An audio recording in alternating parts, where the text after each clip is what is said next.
and accomplished leaders to participate in this discussion. And it will be led by our very own Commissioner Margaret Anderson Kelleher. So without delay at this time, I'm going to turn the program over to our commissioner. Well, good morning still, everyone here in Minnesota. I know we have folks all across the country, and so some folks might be into the afternoon. So thanks so much for joining us. I want to make sure that in the way this is displaying, I am making sure that all of our panelists are here with us. Can someone confirm that from the team at MDOT? I can see the only person I'm maybe not seeing is our colleague from Michigan, and I don't remember if... Yes. Mr. Agjabal will not be able to join us today. Okay, that's what I but thought. Everyone else is with us. All right, thanks so much. So, folks, thanks for joining us. I want to just briefly introduce my colleagues from around the country, folks that I work with all the time and have really appreciated learning from them. And so I don't know even how to pick which direction to move. So I'm going to start with West with Toks and introduce the director of Caltrans, Toks Omishakin. And Toks actually was appointed, I think, in his role shortly after I was, but he has a lot of transportation experience. I believe you were in Kentucky before coming out to California, and we are so grateful that you will be joining us today in this discussion. And then I think next, Dr. Shawn Wilson, who you were hearing from, where Dr. Wilson was talking about closing bridges because of ice. I will just say in Minnesota, we feel for everyone in the southern United States right now. We're just darn cold at this point, but have somehow avoided the bad effects of this particular storm. So we feel for everyone in the southern and southeastern part of the country, and actually in the northeast as well. But Dr. Wilson and I have been on a number of panels together, especially with our work at AAERG, working on diversity, equity, and inclusion, and the work around the update to the AAERG strategic plan. So thank you for joining us today. Thank you, Margaret, and your staff promised me some leftover plows if we need it. I'm just throwing that out there. Okay, all right. Well, every now and then, you know, we can talk plows in a bit here. Then I'm going to move over and go directly down to the southeast. My colleague Omar Ashman from Illinois. Omar, it's so good to see you. You're kind of a long way away at the end of that table for me right now, but I am so glad that you are with us. We have worked closely together in the work we've been doing in the Mid-America states work, MASTO. And so I so appreciate you being here. Those of you who follow MASTO know that Omar was going to host our annual meeting last year, and we look forward to you hosting it in 2021 here, God willing that we will be able to gather from the pandemic and join together. And then, so thank you for being here. Well, thank you, Commissioner, and good morning, everyone. And then finally, I want to introduce to you my colleague, Dr. Jack Marchbanks. Dr. Jack Marchbanks heads the Ohio Department of Transportation. I will say that Jack and I have gotten very close in this last year as we have worked on the Diversity, Equity, and Inclusion Committee for MASTO, and our work before that on the passage of really, I think, what is a groundbreaking a really groundbreaking resolution from AASHTO acknowledging our past as transportation and highway departments and what has happened. And Jack has, I think, really an important personal story with that. I hope you will share that today. I think it's inspirational of where you are today and your experience. But I very much appreciate your guidance, counsel, and friendship. So, Jack, thank you for being here. It's a pleasure to join all of you, Margaret. Really a pleasure. Let's go on first name basis today. I think we all know each other in that way, and we'll drop our official titles, and Thank you.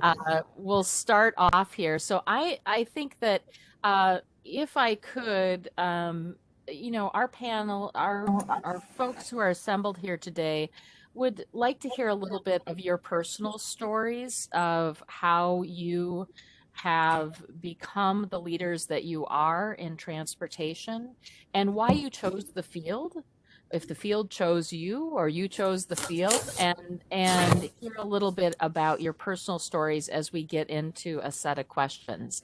So let's see. I think Dr. Wilson, Shawn, will you mind starting us off here on this?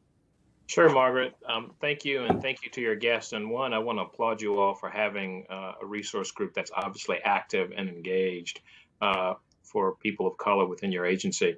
My personal story is one that I think is a result of dedication and luck. And when I say luck, my background brought me into planning as an undergraduate.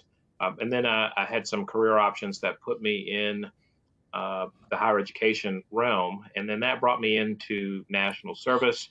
And then during that experience, moving into the governor's office, who had been the lieutenant governor that I worked with for 6 years, she drew on my background in planning and gave me the policy lead for transportation, environmental quality, and wildlife and fisheries. And then quickly, the relationship that we had grew into one of trust and camaraderie. And I was moved by my own choice into the Department of Transportation, thinking that I had extended my term of service to the state in transportation. And this was right before Katrina in 2005. And I was appointed to be chief of staff for her Secretary of Transportation, who had not been engaged with her politically or in the state. And so she wanted someone to kind of be a support role for a secretary who was really straight out of a deck of resumes. So that made it really important for me to maintain her political policies, but also to introduce him to the world of Louisiana's government. And over time, I found myself staying in that department, but really relying heavily on what I'd learned as a fundamental base of planning from a transportation perspective. And then the opportunities just really started to blossom in terms of wanting to stay involved and then wanting to be engaged in AASHTO. And next thing you know, I was given the opportunity 2 governors later, 3 secretaries later, all having been chief of staff, and then getting the opportunity to actually lead the agency where we had historically been an engineer-dominated executive. And so for me, I like to say it was a combination of preparation as an undergraduate, as a professional, not so much as a transportation expert, but then growing into that space and letting this profession choose you. And I think that's where I find myself today. Well, thank you for that. Ooh, I'm getting a little bit of feedback. I should mention that I believe, Shawn, you're going to become the AASHTO chair here soon, right? And That's correct. So that is also, I think, a nice part of bringing that story around. You know, timing, Margaret, if I may, is so interesting in that we find ourselves dealing with issues of equity and social justice in the country. And AASHTO is a 100-plus-year-old organization, and we had never had an African-American service president because of our structure, not because we haven't had very many. And well, in fact, we haven't had very many executives to serve on the board of AASHTO that have been people of color. And so an organization that's had 2 women, and in October, the first African-American, it's pretty exciting given the timing of where we are, which is why this group and this conversation, I think, is so helpful. Well, thank you for that. And thank you for taking on that extra service role because it is extra service. Yes, it is. Tokes, would you mind giving us that background of how you chose transportation and maybe how transportation chose you? Yeah, sure. Good morning, Margaret. Good to see you. Good to see your face, and good to be with your team. Want to say major kudos, first of all, to April and Kim on your team, who I know have worked hard to pull this together. Scheduling and getting four of us out of the five of us that you were shooting for, I think is a big feat in itself because these guys are very busy. But I appreciate your team really thinking about putting something like this together in the middle of this month, because I think not only do I have a lot of admiration for these guys that you've called together, the history that they're making. I mean, what Dr. Wilson alluded to about ASHTO. I bet if you asked every single one of us, I don't think there's been anybody in our states that looked like the gentleman you see to have led those departments before us. So there's a lot of history here as well. But my my story is similar in a sense, because I didn't choose transportation. I didn't choose planning. It essentially chose me. When I got into college, I majored in communications and pre-law. My mom used to talk about how I like to argue a lot with people, and she said, "Yeah, you'd be a perfect lawyer." So I said, "Yeah, that's what I'm going to do. I'm going to be an attorney." So I was a communications and pre-law major, and then I played basketball, and at some point I switched to engineering, and I eventually got an engineering technology degree. I went to two HBCUs, and after I got my bachelor's degree, I was working for an engineering firm as a designer, and my dad was convincing me the whole time. My parents were like, "Look, this is not it. I mean, you designing, buildings and things like that. I mean, like there's so much more in the world that you could do." And they introduced me to planning. My parents work in universities. They were professors, and I eventually listened to them. They essentially drugged me to go register for planning school, to go to grad school, because I was like, what is planning? What am I going to do with that? But that single decision to listen to them and go to planning school changed my life. It completely opened so many doors for me along the way to eventually leave the engineering firm and go work for one of the most progressive cities doing transportation planning work in Nashville, Tennessee. And from there, building relationships with key people to allow me to become a deputy commissioner. And you said Kentucky.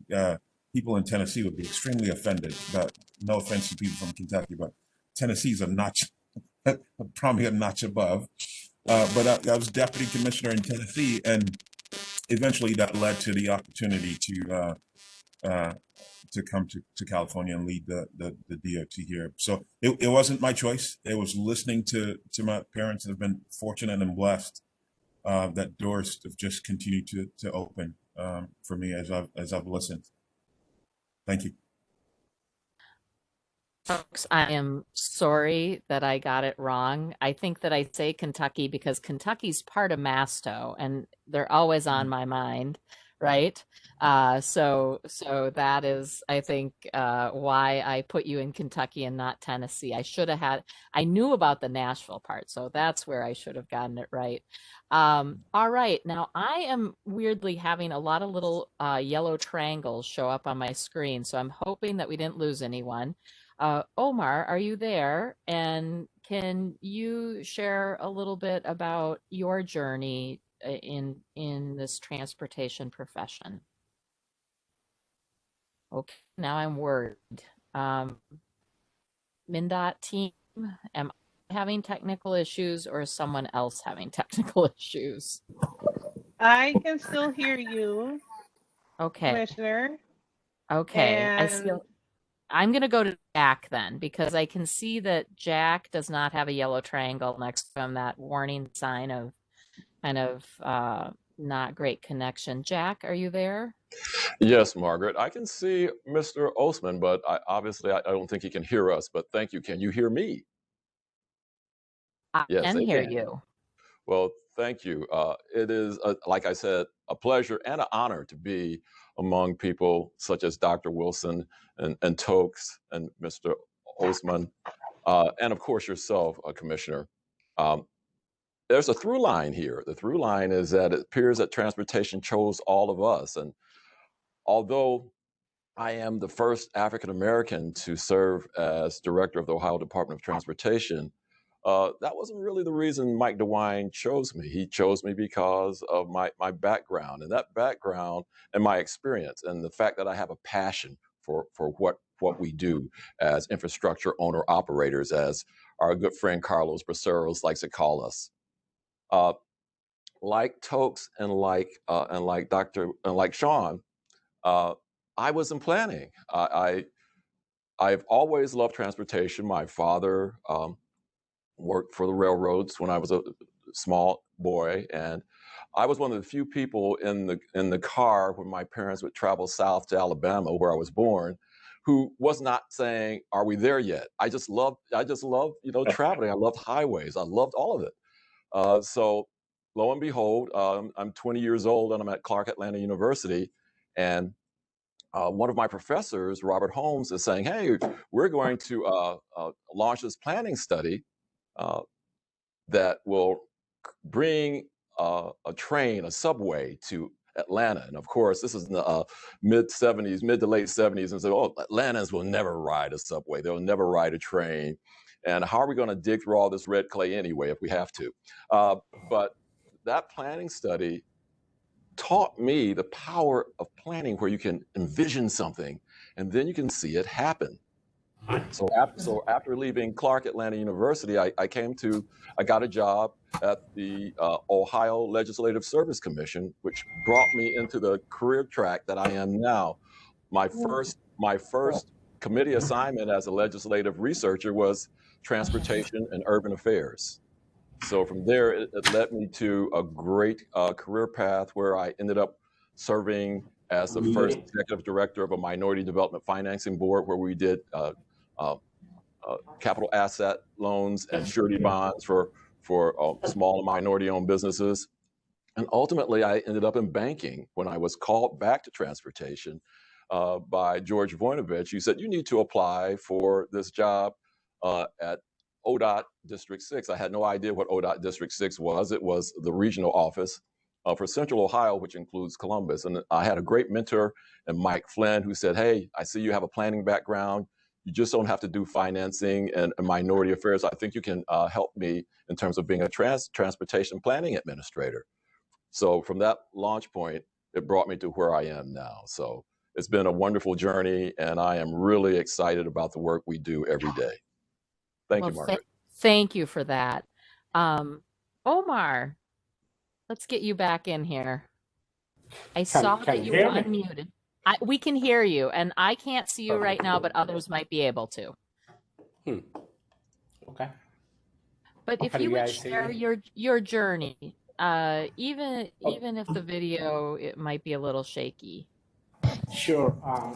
Well, thank you, Margaret, and thank you, everyone. This is a pleasure to be here with my colleague, with your executive team, and I appreciate what they have done. I know it's tough trying to put this number of people together in one place, so I appreciate the opportunity.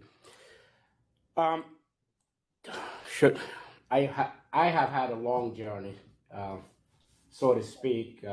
I've been with IDOT now for a little over 31 years now. As you could tell, perhaps from my accent, I grew up overseas in this northeast Africa, in this country called Sudan. That's where I grew up until high school. I come out of a big family, which is, Sudan is pretty famous for, huge family. When I went out of 11, Shawn, now you know why I'm so short, lack of food and all that. But, it was back in the mid-'80s. Back in the mid-'80s is when I and I don't know why. I just made it to Baton Rouge, Louisiana. Don't ask me why Baton Rouge, but I made it there. Somehow I started going to the same university Dr. Wilson went to, Southern University, a historically black college. I started at LSU. It's the same place, basically. LSU main campus is in Baton Rouge, so is Southern University main campus. Started at LSU.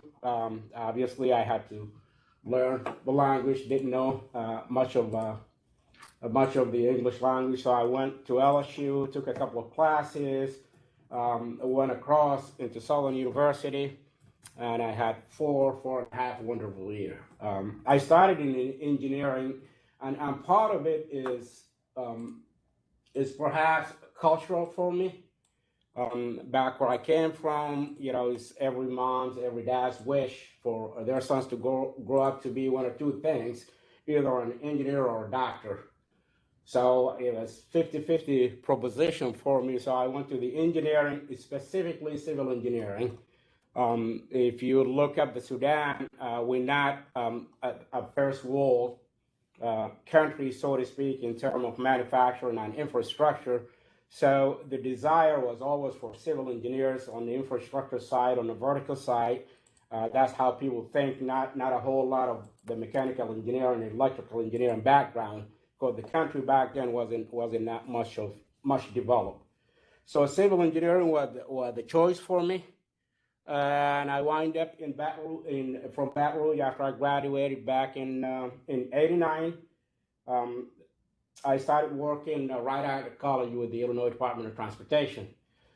In Peoria, Illinois, that's one of 9 districts that IDOT has. That was District 4. Peoria is pretty famous for the Caterpillar manufacturing company. And I came through the rank as a civil engineering trainee, several iterations, almost being all throughout the state of Illinois in various capacity, various district, operations engineer, not purely the engineering technical aspect, but the managerial aspect is later on in my career, maybe the last 12, 13 years is what I have been on the managerial side of how the department operates. Even the snow and ice we're talking about here today, in terms of removal, in terms of safety, in terms of infrastructure security and all that. But it's kind of unique. I always, and I don't want to diverge here, but I want to tell this quick story though. When I was in Peoria, Illinois, I think my claim to fame might have been I have ran a mega project, some $500 million, about 15 years ago. Project on I-74 through Peoria, and that's what kind of brought my name up to others. Peoria is where Secretary LaHood comes from, and that was money secured by Secretary LaHood, who was Congressman LaHood at the time.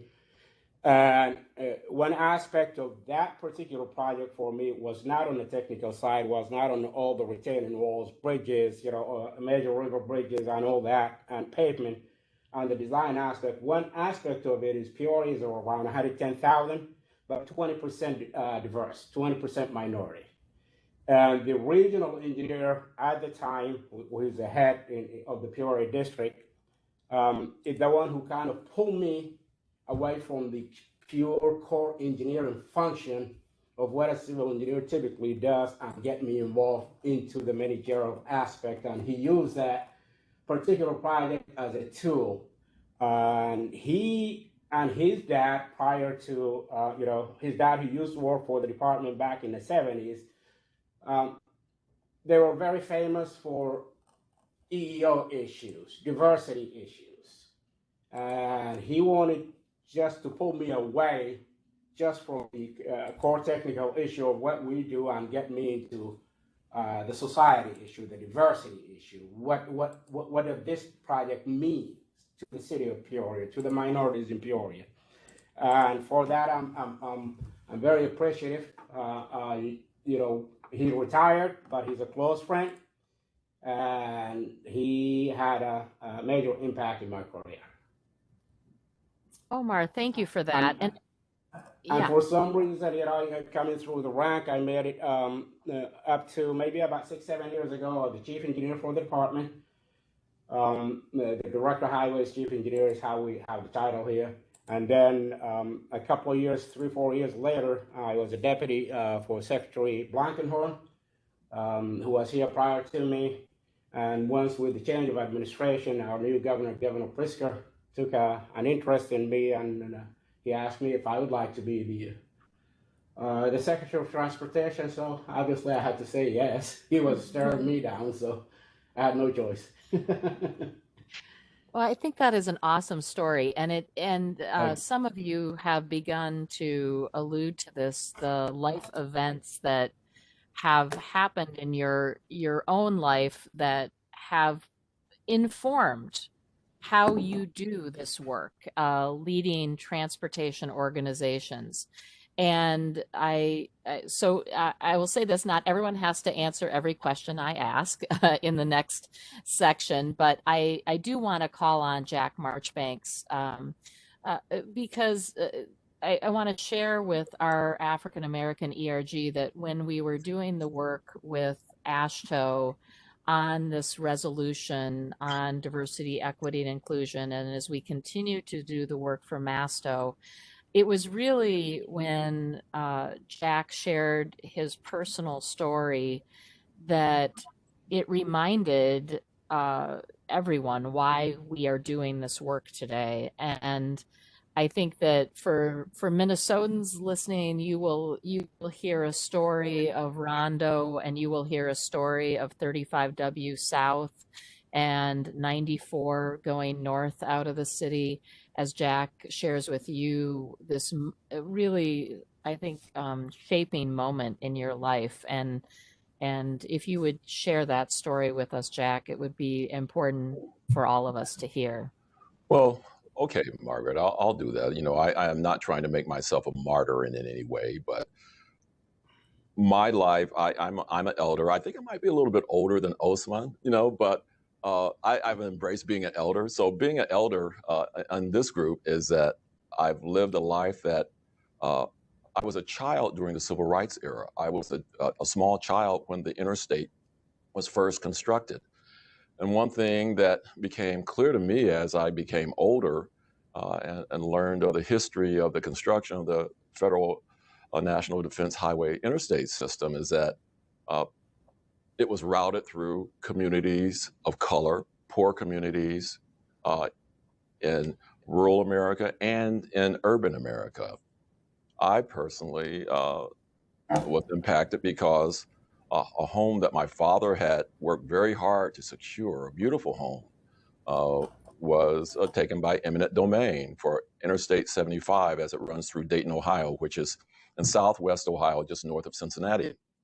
I recall, being behind my dad. I think it was about 5 or 6, and the quote unquote highwaymen came to the door and told my dad that, hey, we are exercising our right of eminent domain to,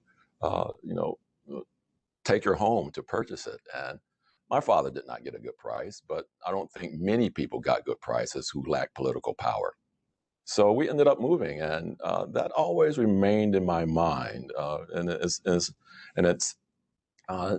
not lost on me that I'm now, the chief executive officer of what was then called the Department of Highways, which took a really nice home that my father had worked very hard after working for the railroad and then taking a factory foreman job in Dayton to acquire. He was very proud of that home. Well, now we got another home. It's not that we moved to an apartment or anything, but the home that we had prior to it being taken was better than the home that we moved to. All that said, I had a father who believed in education and a mother who believed in education, and I excelled in school and went through all of my training, including Clark Atlanta and University of Dayton, Xavier University on scholarship. But it always remained in my mind that this was not fair. This was not right. So one of the things that I emphasize and have been emphasizing ever since I came to ODOT back in the early 90s is that we were not going to repeat the mistakes of the past.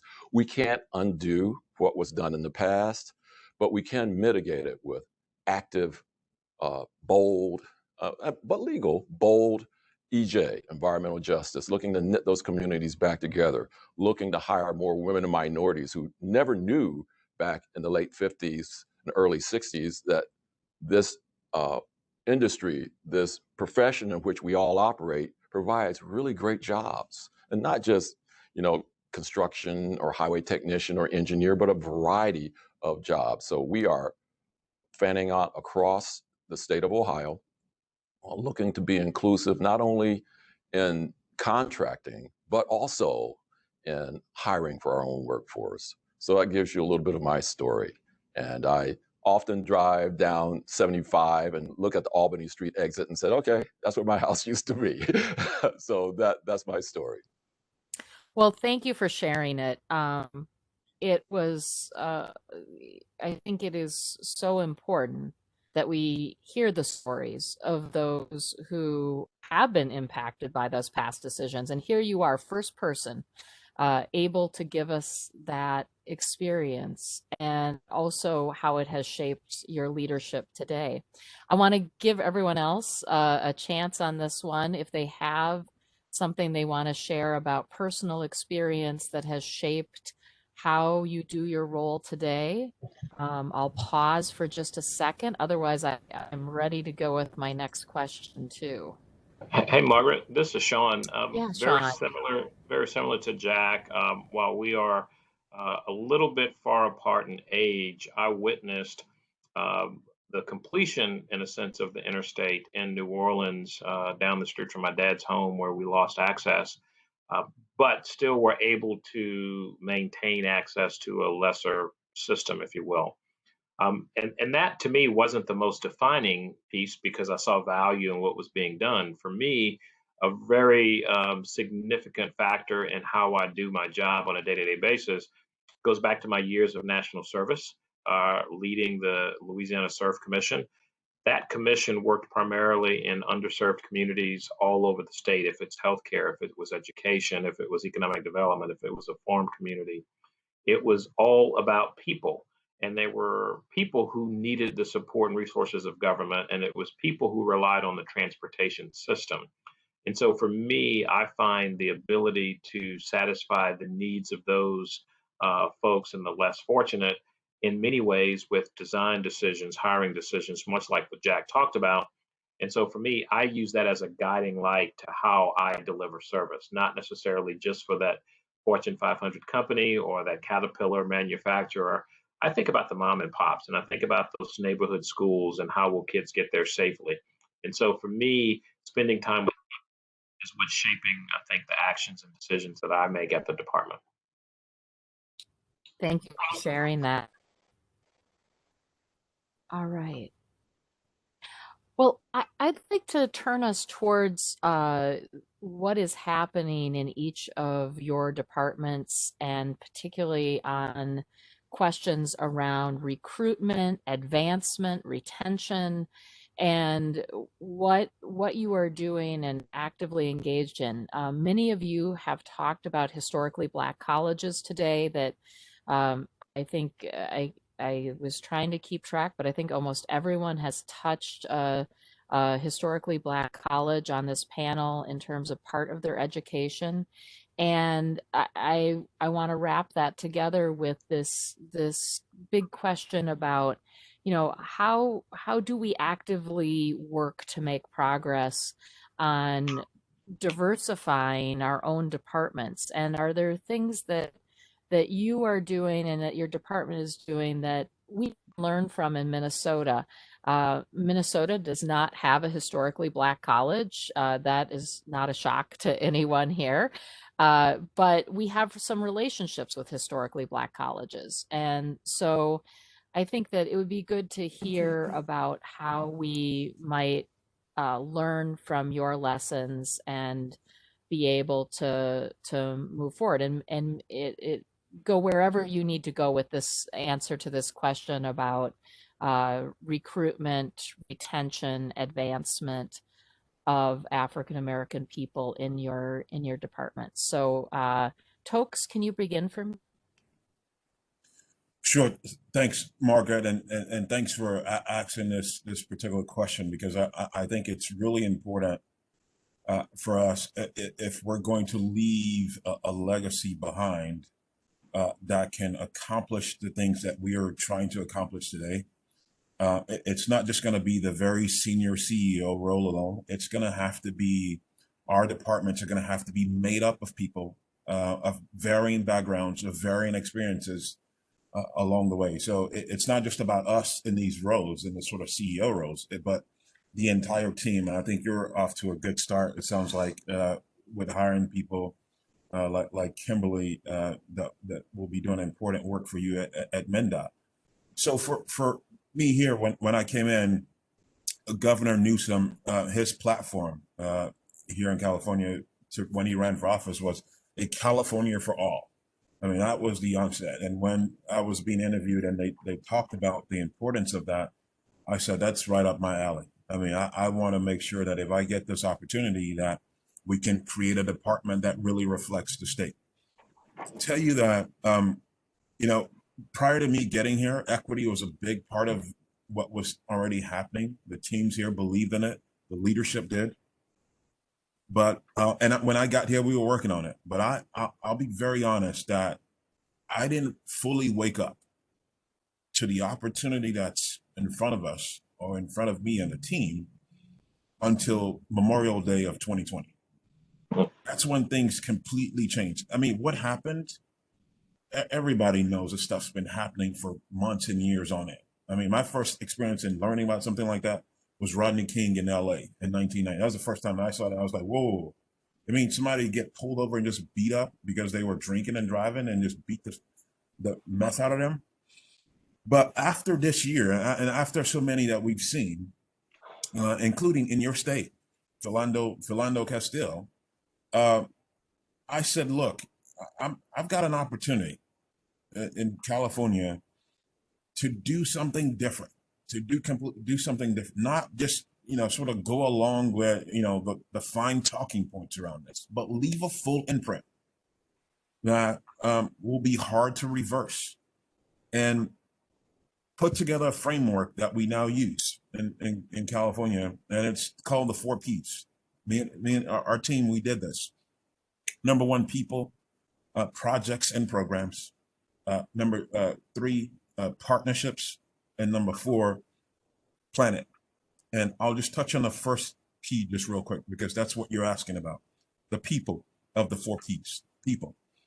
We should have a department that truly reflects the people that we serve. And at every level possible. What typically happens in state DOTs is the entry level, the front line staff, the maintenance team, that's where, oftentimes minorities, people of minority backgrounds get an opportunity. Middle management, high level management, senior management, it doesn't happen. Never get a chance to rise. And I said, look, we need to focus on this. There's some laws in California that prevent us from quote unquote targeted recruiting. I mean, we can't go to, specific universities and say, look, this is the only place we're focused in. But there's some other efforts we can take. And a lot of kudos and credit to our team, because they're establishing some ways right now that I think are pretty unique. There's training on implicit bias. There is a certificate. If you're going to be on a panel, then you have to get a certificate to understand what it's like to work with other minority groups, women, all those things. And so we don't do panels like panels used to be, where it's just, pardon this if it sounds offensive to people, but 4 white guys. I mean, it's like, okay, who are we looking at? And our panels should be made up of the people that we're trying to recruit and pull in. So a lot of kudos to our team for jumping on board. But those 4 Ps, I can talk about it later, but that's really truly the framework that we're embracing on this at Caltrans. Thank you for that. I think if you can put in the chat your 4 Ps, I would really appreciate that. I think that was it's a powerful framework and focusing on people. And I also want to acknowledge what you said. we in Minnesota have really we've been right here as Philando Castile was murdered and George Floyd was murdered. And we have had a lot of conversation within the Department of Transportation about both how our employees have been affected by the murder of these people in terms of the psychological part of that, which is painful, as well as their communities often have been affected in ways. And so I appreciate that you have acknowledged that today. Thank you. Absolutely. Yeah. All right. Omar, can you tell us a little bit about recruitment, retention, advancement at the Illinois Department of Transportation? And, this is one of the things, this topic really spurred MASTO to form the Diversity, Equity, Inclusion Committee, which I am honored to chair right now. And we have been working on a number of things, but one of those things is this question of what are we all doing in the MASTO states, and how can we learn from one another? And I remember when you were presenting, when we were having one of those somewhat informal conversations after the George Floyd murder, that I was impressed about what was happening in both Illinois and Ohio, and it really made me want to learn more about what you're doing. So if you would share, that would be wonderful. Sure. And thank you for this question, Margaret. So out here, we almost a little over 5,200 employees. Almost one third, a little over one third is on the technical side. And that's the area where we truly concentrated on in relative to diversity. And that's where the engineering technician, the planners, technical managers, and the civil engineers come in. So from the entry-level perspective, and perhaps maybe because of my background coming from Southern University, historically, it wasn't at my direction. This is a direction the department have been going toward for the last, say, 12, 13 years. And as a matter of fact, I used to be part of the recruitment team for the department, going all over the state, specifically to historically Black colleges recruiting civil engineers and engineering technicians. So we continued that for a little while. And then we didn't have a program, a real program, infrastructure program that we could talk about. So we kind of slowed down on the recruitment part until we were lucky enough in 2019 to get a massive infrastructure bill for us. But that required us to start recruiting in a judicious, systematic way. We do have our own recruitment team, our own recruitment and diversity office that tends to not only recruiting the civil engineers and technicians, even highway maintainers, with an eye on diversity. We have been successful. Obviously, with the pandemic of early last year, we slowed down somewhat, but it's still, even we still recruited entry level. I could tell you there is at least 10 universities in the state of Illinois with civil engineering program accredited universities. If I surveyed them today, if I find 60 African American going to civil engineering program, I'll be lucky. So in the state of Illinois, diversity in the technical side is not easy from within the state. So we made a decision to first recruit, within the state of Illinois, recruit within the Midwest. Basically, we'll go to Iowa, we go to Missouri, we come to Minnesota, we go all over the MASTO, basically, states.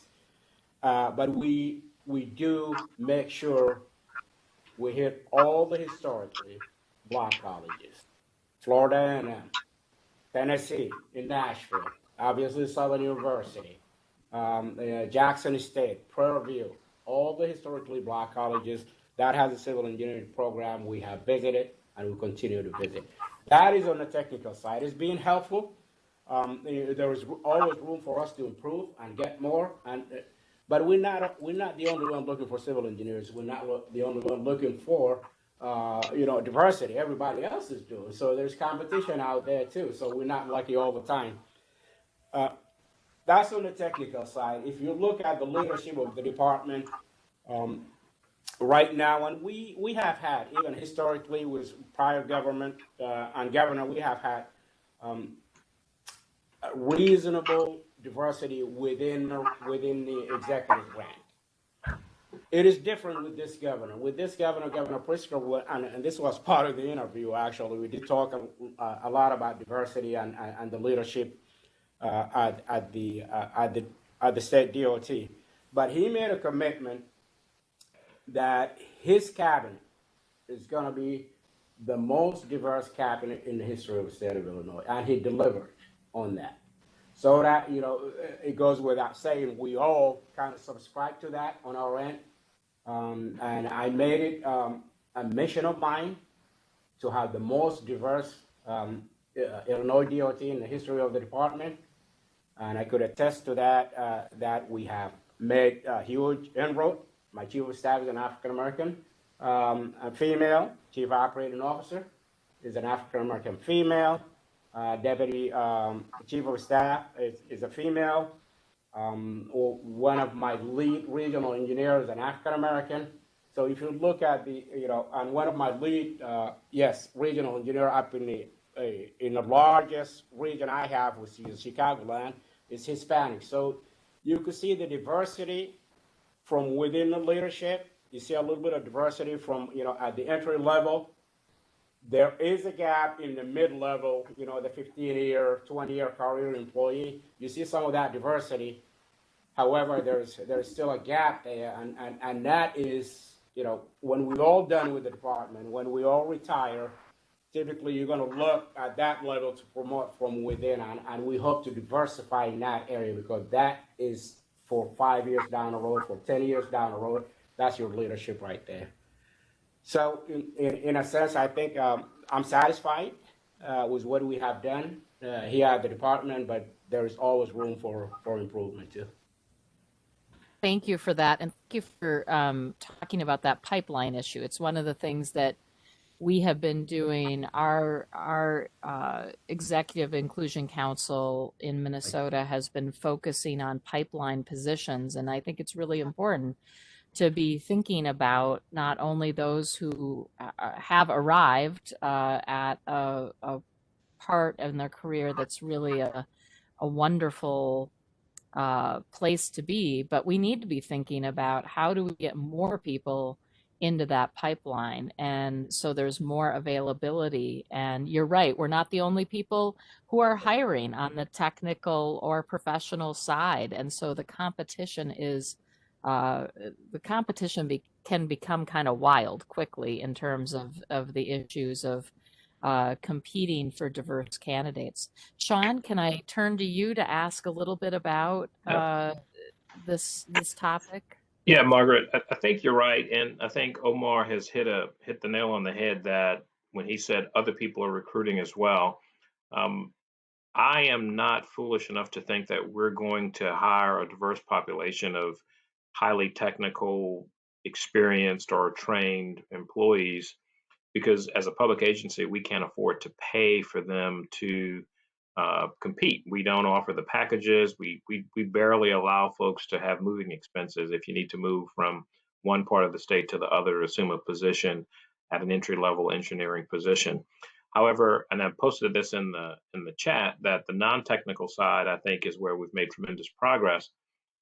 We focus not so much on just recruiting folks, but how do we develop the talent that we have? Identifying folks to train, to send back to school with continuing education programs that we can pay for, an opportunity for them to earn a master's degree or get another degree in a technical field if they chose, or even in some cases get a PhD. I think those are areas where we have some influence. We've also concentrated at DOTD on demonstrating this practice. And so we created a diversity advisory council that the entire executive staff is a part of. I'm a frequent participant in those meetings because I think they need to see that there's a real commitment behind these ideas and that they're not just platitudes that will get mentioned and forgotten about. More importantly, it's important to demonstrate that we are hiring quality and talented people up that chain. And so we're talking about requiring, and we have required, much like Toks did, our engineering or interview panels to reflect the diversity of the department, which is sometimes hard. We've made some valiant attempts at requiring increased DBE participation. And so not only are we interested in making sure that the people in the building make sense, but that the work we're doing is making sense. And so we've changed some of those dynamics and approaches as well, so that folks will then not only just work with their peers, but they will work with people across the table from the private sector that are as diverse as the community is. And that's our definition of diversity, is that it's representative of the community that we serve. The governor is committed to doing that, and he did that with his cabinet for the first time in the history of Louisiana. And I think every agency can exercise that as well. And then there's this opportunity for professional opportunities. When you look at the TRB Fellowship Program, or you look at AASHTO and the Civil Rights Committee, there's opportunities to be able to engage on this issue. And then last but not least, the one thing that I'm interested in working on potentially in my term as chairman of AASHTO is, how do we recruit among agencies? You know, the real scary part is when a governor is looking for a secretary of transportation, they're going to have a very limited pool. Having been in that experience before, having been in that process before, we don't have a large bench. And so meeting the deputy that you have and other directors that you have, having the resource group that you have, makes it easier for me when I get a call from someone, or when Toks gets a call from someone, hey, we're looking for an executive to fill this role. And so, you know, I've got a couple of parting thoughts on what you need to do to be prepared for that in that last question. But the reality is, we don't have a bench of minorities that are trained and capable and experienced to necessarily offer the marketplace. And that's going to be a challenge. And until we do that, we're going to continually have these conversations. Well, thank you for that. Jack, could we ask for your perspective here? Oh, I'm still with you, Margaret. okay. Okay. I'm just seeing now your message come through. Yes. Do you want to? Yeah, you have to go. I have time to answer this question. I want to. Okay. Toks, Omer, Shawn have all made points I wish to make, and I echo them. Like all of them, I serve a governor who committed to making his cabinet one of the most diverse in Ohio history, and in fact, it is. You know, Mike DeWine appointed the most diverse cabinet in Ohio history, and we at ODOT are seeking to live up to that. Like Shawn mentioned, it's hard to recruit when we're in these technical fields because of the competition. But one thing we're doing is that we're looking at using the things that we can offer that the private sector can't offer, such as tuition reimbursement, upskilling with technical degrees. We're working with our community colleges to create these intakes where we can get people who are not aware. And again, there's still a lot of disinformation or no information about careers in transportation. And it's not just being a civil engineer. You can be IT, communications, planning, environmental sciences. All these things are opportunities for women and minorities to become part of this transportation industry. It's a fantastic industry because it touches the lives of every man, woman, and child every day. We all depend on transportation. Here in the state of Ohio, we do reach out to Central State University, you know, one of the oldest historic land grant Black colleges in the country, and Wilberforce. And we work with them with summer transportation institutes that we do every year to try to make these young people aware of these career opportunities. We're also excited about current opportunities that career paths that we're creating and reaching out to our large Somali community. I think, Margaret, Columbus, Ohio is second only to Minneapolis in the size of its Somali American community. And we're also reaching out across the state to have more representation on our workforce of our Hispanic community, which is growing here in the Buckeye State. One thing that Toks said that I agree with, we want to make sure that the changes we make are not reversible. We want to make sure that we're not the last people who sit in these jobs who happen to be of our ethnic heritage or color. What we want to do is make sure that those middle ranks are filled with women and minorities. And that's where we're focused right now. Again, as Shawn mentioned, that most opportunities are in entry level. We're very proud of our Restored Citizens program, where we're looking at bringing in people who have paid their debt to society and giving them the opportunity to work in this transportation field. And we're very excited about reaching out to disabled people as well to make sure that they're aware of the things that they can do for the Department of Transportation. So our legacy should be that we transform these departments of transportation forever. So that's what I'd like to have happen as a result of what I am blessed to do and what the team members I have around me are blessed to do. One thing we've done, we've established an Ohio Department of Transportation Division of Opportunity, Diversity, and Inclusion, focused like that on the laser beam. But I've let every member of the senior staff know that it's not just their job to create equity and inclusion and diversity. It's every district deputy director, it's every central office division deputy. They are all assessed annually on what they're doing to make ODOT more representative of the people of Ohio. So that's what I have to share.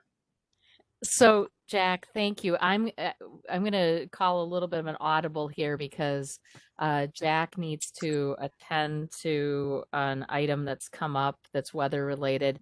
I want to allow you to do a little bit of a closing statement about transportation. One of the questions we've had, and I think it's an important one, is, what do you envision as the future of transportation? And I know that's a really big topic, but I know you're a big thinker about these things. So I'll throw that one your way, and also just let you say anything else you want to say to this group before you take your leave here, and then we will continue on with our other panelists for a few more minutes. Well, the future of transportation is obviously multimodal, and it's obviously green. So one of the things we're making sure that we do here in Ohio is look to the future, look to that transformation where we are not going to be an industry that's dependent on carbon fuels, where we are looking at ways to make sure that everyone has access to mobility. It's a right to be an American to get to where you want to go to. So our thing is, let's make sure that transportation means mobility and not just infrastructure. That's what transportation has to be. It has to be something that provides that key service to every American, to every Ohioan, to every person in Illinois, Minnesota, Louisiana, or California. Now, all 50 states and territories.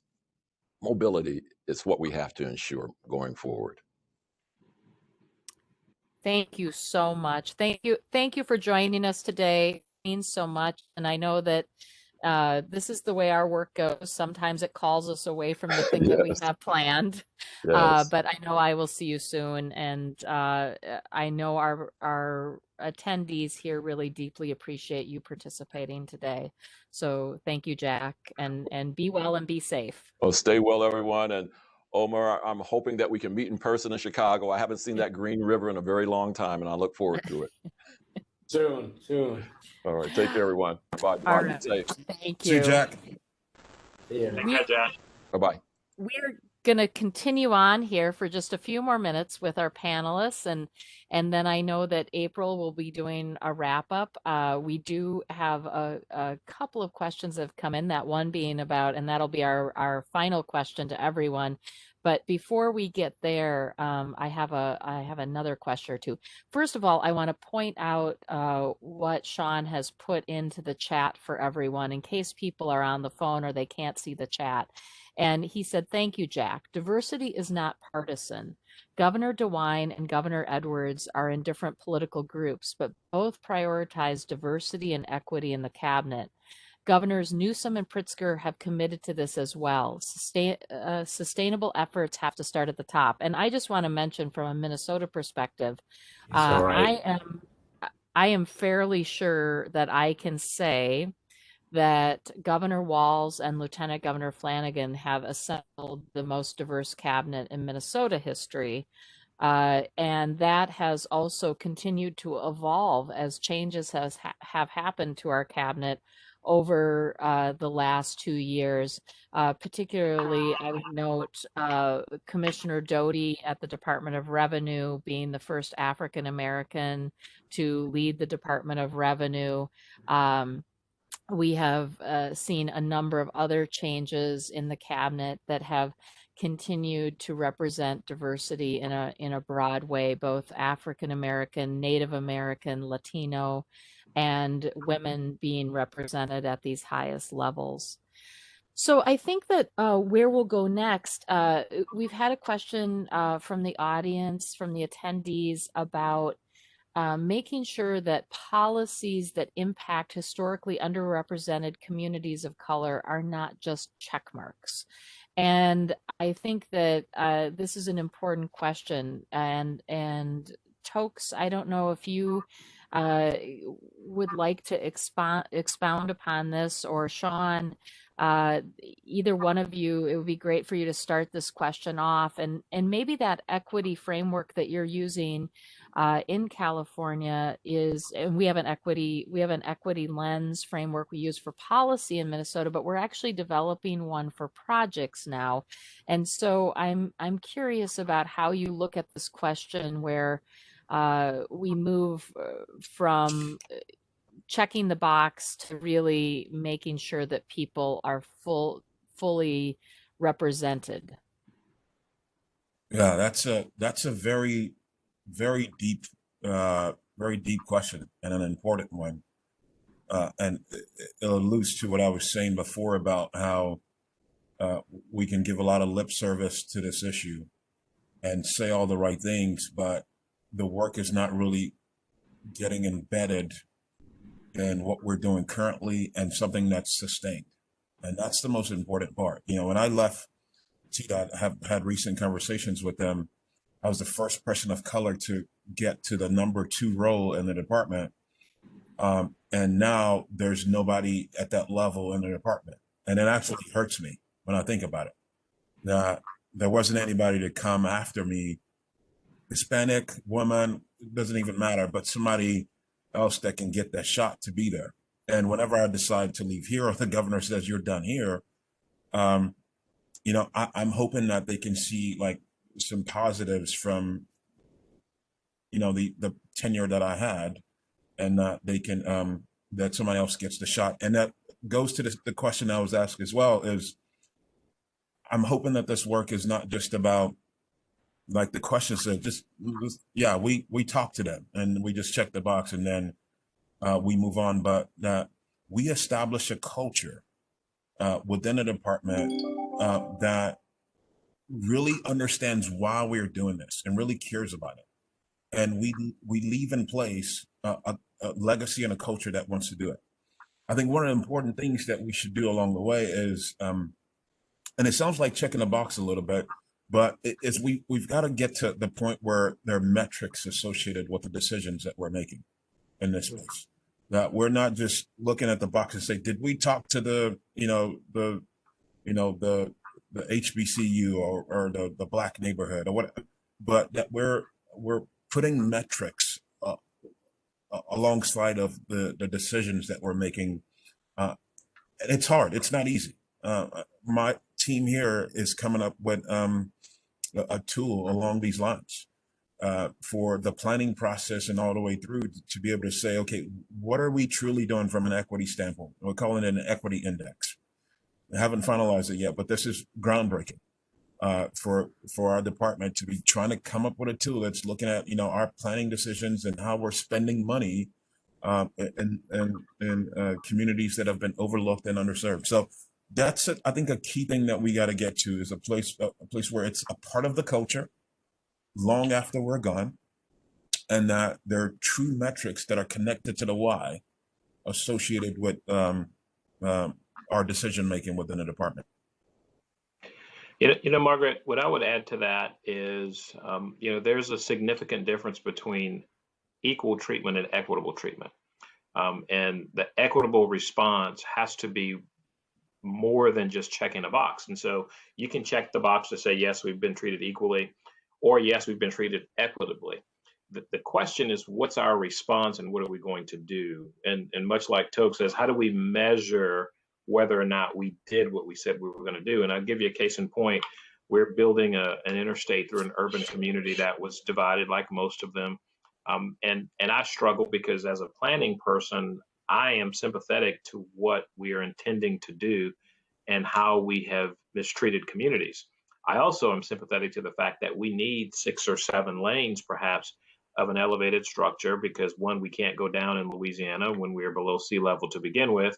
And so, yeah, we're going to be stuck with, options that are not good. So how do we make those not so great options better than what they are, but because of what it is? What I was able to do, and this is what leadership really has to do, is when you talk to a community and you spend time there and they say, we're concerned about blighted property and we're concerned about property that you own. The question isn't yes, or the answer isn't, I'm going to go make sure this property is cleaned up. I went a step further and said, okay, I want to identify publicly all of the properties that we own, put our name on it so that we can now be accountable in that community to say, look at the properties that we're maintaining versus what someone else is maintaining. That's a very small example of going a step further as an executive and saying, I'm going to require my folks to go above and beyond, and I'm going to demonstrate that and hold ourselves accountable to a higher standard. That to me is what being more than just a box checker is about. We can go through the environmental process and say, yep, here's what we're going to do. But how do we ensure, and you do things like require certain DBE goals and percentages. You do things like require their own program for major redevelopment in Baton Rouge, where the developer has to include his own DBE program and then also cultivate local hirings. It talks about mandating things like ensuring that property values remain and that we don't relocate as many people as we can, and we do infill development where we can. So we're going above and beyond in our response to the box being checked, because oftentimes the box being checked is viewed as a way to green light the cash and to get the project built, but it's what you build that's going to be lasting. That money will get spent one time. That interstate's going to be there for the next 75 years. And so let's build it in a way that will sustain that community and add value, because if it weren't for the people, we wouldn't need that interstate. So we've got to be responsive to that. So I would say to that question of checking the box, a lot of that is going to depend on how the agency responds to that box checking. That makes a difference. Oh, thank you for that answer. That was an amazing answer, and I really appreciate it. It has a lot of meaning for work that we're doing at MnDOT right now. All right, I'm going to give you a choice. It's going to be your choice in which question you would like to answer as our wrap-up question before we turn to April for some final comments. And the question is either you can answer the future of transportation question, or to give our attendees some advice today, if you for their careers in transportation. And so I have no doubt between the three of you, we're going to have good answers and have you weigh in here. So Omar, would you mind beginning us off on, and again, I want to thank each of you for being with us and being part of this really important conversation organized by MnDOT's African American ERG. African American ERG members, I have to say, I think I'm 2 in a row this month for attending AAERG programs in Black History Month. So I want to thank you for some excellent programming and inviting me to host this panel as well. So Omar, I gave you a couple minutes there to think about what you might say, and I'm going to turn to you first. I'm still thinking. No, I'm just kidding. Yeah. Both of those questions are excellent questions, and I'm debating which way to go. But let me perhaps allude to what I talked about when I started talking about my career here. And this is probably a piece of advice. When I came in as a civil engineer, this is prior to the internet and all the technical help we have, gadgets and all that we have nowadays. On a personal level, I wanted to do whatever my supervisor asked me to do. I never looked at my career. I'm a civil engineer. Everybody has to work for me. I'm the engineer here. I just wanted to be part of a team and part of a project. You have to look at a project and then be part of that team leading that project. You can never assume you are the best. You can never assume that you're the only one who could deliver. You always have to assume that somebody knows better than you, always. And somebody always does know better than you. I could tell you, at least a dozen people who did take me by the hand and guided me in the right direction. I think I started talking about the person who took me out of the technical side and put me in the kind of like the managerial side of what we do for a living. And you have to assume the best in everybody. You cannot start off by suspecting people motive, especially your co-workers. You can't. Everybody have something to offer. The regional engineer who kind of guided my career in the diversity arena, I'm looking at the neighborhood, looking at the society, looking at the city, and the impact of transportation on a whole, setting. As happened to be a white person, and his dad, who's a white person, he's the one who kind of established the EEO program at the department back in the early 70s. Kind of started from him conceptually, and it grew up from there. So from that perspective, don't think diversity is a black or a minority issue. You don't have to think about diversity alone as a person of color. Assume the best in people who are around you, and they're going to deliver.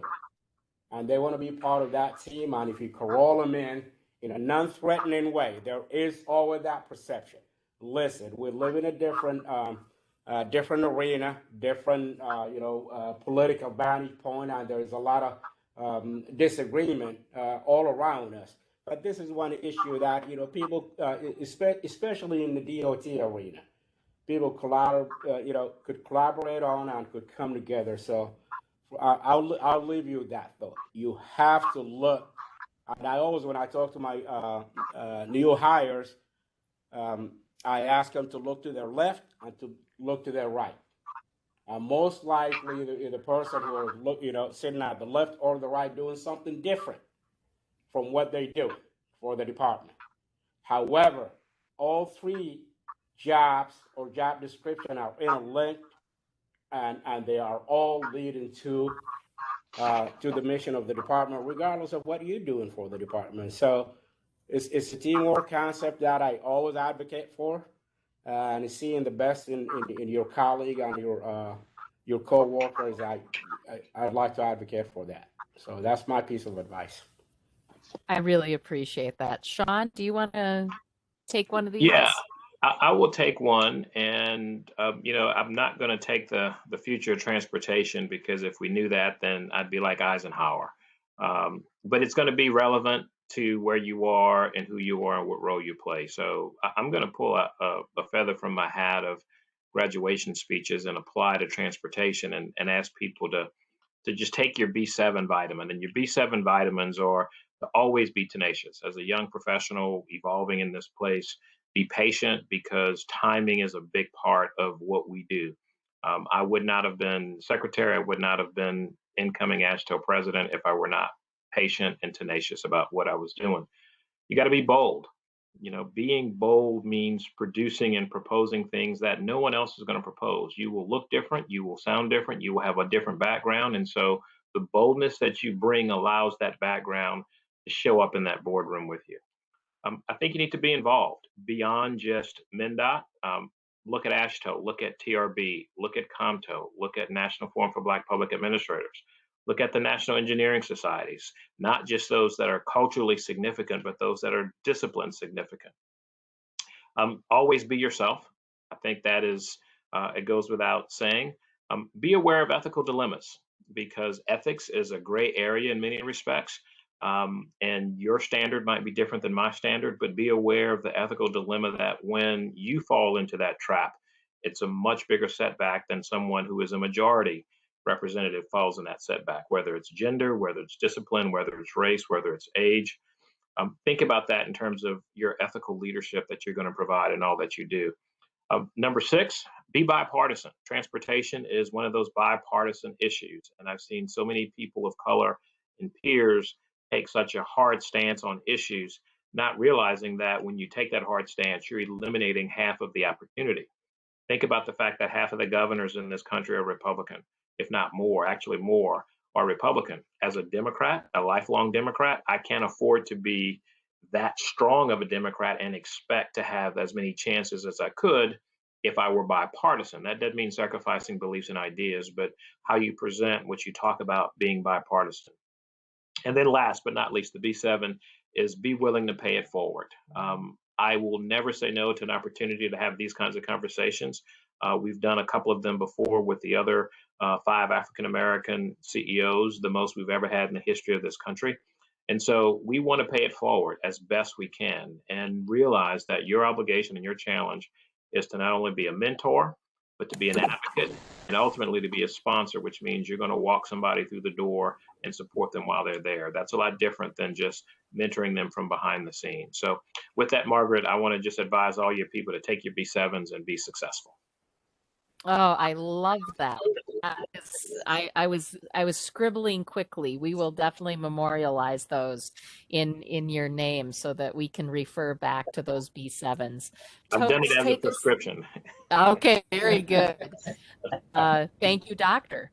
Tokes, if you would take us out on this, and then I'm gonna turn it over to April, and again, just greatly appreciate all of your time today. Absolutely. Doc, I'm going to take my medicine. I like that.